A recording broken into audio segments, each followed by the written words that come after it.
What's up, everybody? It's your boy, Skinny Peen. We're gonna be reviewing Merciless Rage. I just got this today, and I'm gonna review it today. So hit that like button, subscribe, and let's get into this. Today, let's use this playmat. This is a custom playmat I made. Don't have any gloves with me, so I can't review it with gloves on, but this is what it looks like. Hi, you can see me in the reflection. But this is the box. Comes with 100 card deck with 17 new cards, and 10 of them are double-sided token cards. And it comes with a deck box too. It also includes 3 commanders that can be interchangeable. How do you open this, first of all? Well, I recommend going through the bottom. Here is the deck box.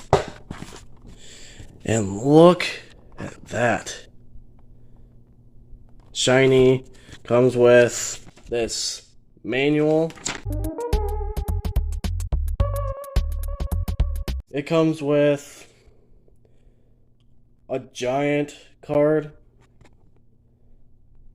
for the commander. That's pretty nice.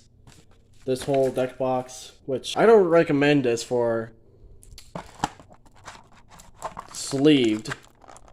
And look at that. Anyway, let's get opening. While I was showcasing these cards, I had issues with the camera not focusing as quickly as I wanted to, so if you see the cards stay on the screen for a while, you know why. And here's what a double-sided token looks like. After I finished recording this, I just realized there was another token that I was supposed to showcase, so here it is on screen right now. And yeah, I'll get back to you. And there's 10 of these. Look at all those. Why did I choose to review this deck out of any other Precon deck in Commander? Well, first of all, I want to get some Soul Rings or like Chaos Warps or Big Game Hunter, for example. But there's like some other cards in there that I also found and I also liked, but I didn't want to buy off of like places like TGC Player because trust issues. Okay, now about the deck. The deck is mainly about the madness mechanic and discarding cards from your hand to use that madness effect. But the problem is there isn't enough creatures that help you bring out those zombie tokens. If I was able to pump out more zombie tokens, per se, I would find this deck decently good. But it's a token issue or a creature issue. The more creatures or fucking tokens I can produce, the more better it would probably be. And it has like a quite lack of board wipes, so that is a problem too. With less of an emphasis on board wipes, it seems a bit weak, in my opinion. There's like some cards that are like way too expensive, like that 7 mana card. That is not really worth it. Oh, there's that soul ring. But anyway, there's some cards that are not worth in here. I would put more creatures in this deck. They're like cheap, like 1 mana, 2 mana cards that actually help. Like Undercity Scrounger or Gold Hound in this deck. But personally, this is a decent deck by itself. The madness effect is a bit confusing to understand. But that's mainly the gripes other than like creatures and board wipes. But You can just add it later on, so it doesn't really matter, but yeah, those are my personal takes on this deck. It's not bad, but it's not too good, though. So, yeah, that's basically it. The only problem with this deck is that I don't know what it plays like, so I wouldn't know exactly if it's good or trash at the game. Like, good on paper, but trash in the game. Something like that. So, I wouldn't know exactly, but, yeah. Some cards in here, like Chaos Warp, and another card that's after it, I don't remember the name. The Squee Goblin, whatever it's called. And this card, or like pretty decent power. Squee lets you just bring it back from the graveyard if you want, but the real problem with those cards is like sometimes it's like weak as hell, but sometimes it's super powerful that you cannot believe how powerful it truly is. So that's the confusing part. Oh yeah, sorry if it seems like I'm blabbing on like nonsense and shit like that. It's because I don't know what to do. This is like my first video just doing it Yeah, you haven't seen that in this sort of format, I would say. Just do the video, voice over it, like doing it actually in real life. It's just sort of weird and confusing to do. Sometimes there's like mess ups, so it messed up the recording.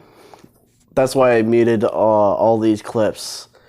In the command tower, I'm still confused about, but cycling isn't that bad of a mechanic, but still, I'm not a real fan of this particular sort of deck, I'd say. But the discarding a card and gaining a card is useful, though. And now here is the last two.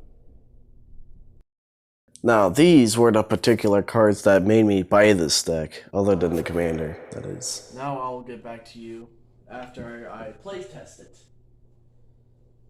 So, goodbye.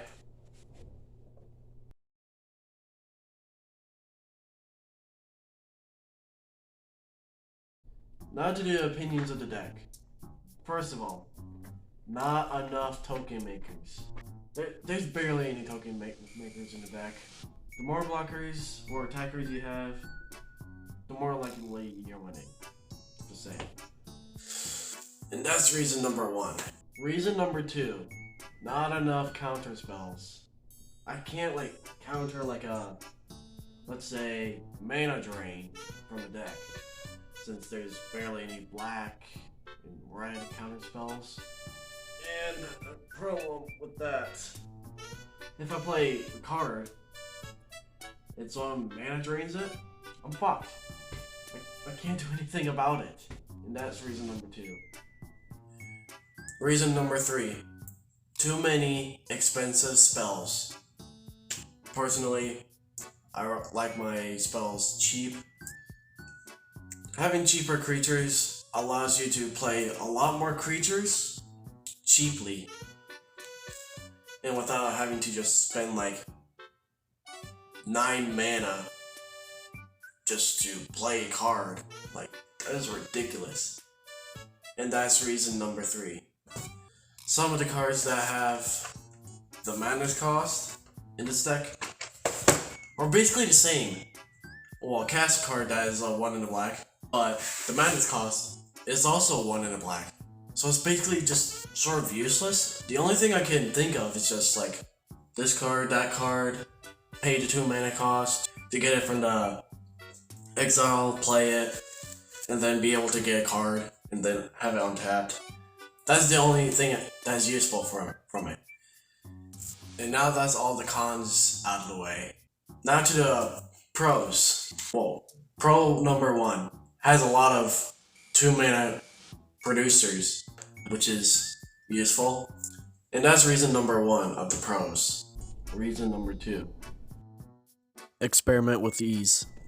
I can just easily just change out cards in this deck, like I already did through here. And that is reason number 2. Reason number 3. It has multiple commanders. Like it has 4 commanders here.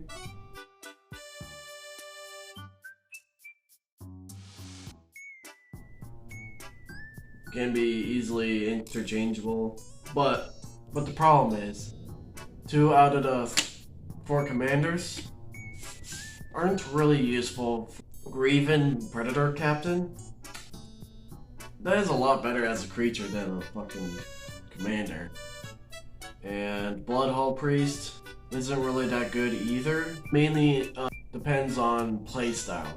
Whatever playstyle fits you, you can choose your commander that way. And that is reason number 3. Now it's time for the honorable mention. If you go to a public event with this deck, you're instantly gonna get targeted, no matter what. The reason is mainly because of this card. Not the large card, but the commander. It's like a threat. Like a instant threat. And that is the honorable mention. Now that the honorable mention is out of the way, thank you guys so much for watching. Like the video if you like it. Subscribe. Comment down below on how I did. Give me some constructive criticism and give me advice about this deck. Hope you guys enjoyed the video, and peace out.